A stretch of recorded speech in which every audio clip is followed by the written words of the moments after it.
Hello, maayong hapon. Kumusta naman ang mga tao diring dapita? Papampam na pud ko. So rest day man ako karon. And then nagluto ko og kanang kuan, paksiw na pampano bay tawag ana nga isda mamaya makikita nyo. At saka adobong atay ng manok. So kain tayo. So ito ang ating pagkain ngayon. Ay pagkain ko lang pala. Meron akong brown rice and white rice. Sinabawan ko ng sabaw sa paksiw.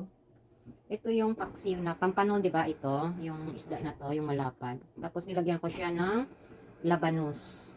Hindi siya talong, hindi ano, kasi wala akong talong. Tsaka, anong tawag nito, ibang gulay, labanos lang. Kaya ayan, masarap din naman, try nyo. And then, yung aking adobong atay. Ayan, with maraming sili yan. Kasi, mahilig ako sa maanghang. Ayan. Okay, tara kain!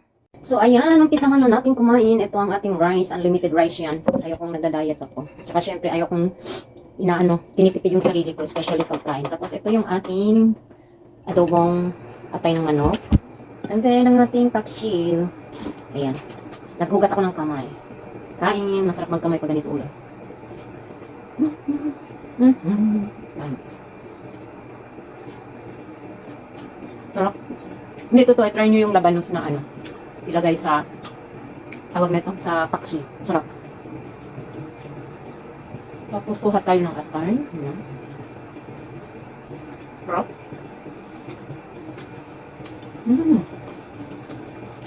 Siyempre hindi ko na pinakita yung itlog. May nilaga akong itlog dito.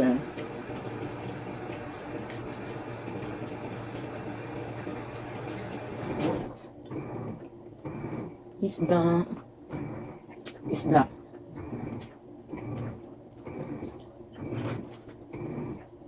Sarap.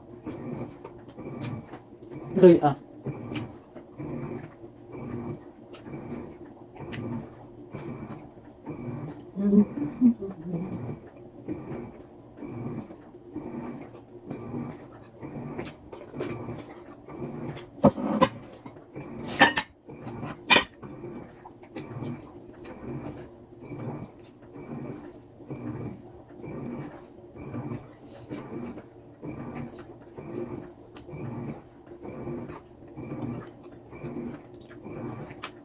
Alam nyo guys, grabe talaga ako kumain pag ano.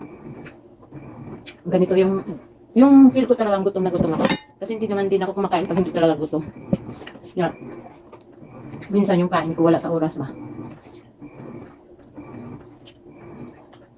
Lalo na ngayon, hindi na ako naninigarilyo. So yung ano ko, yung naging habit ko is kain. Tinik. Tinik mo lang natira.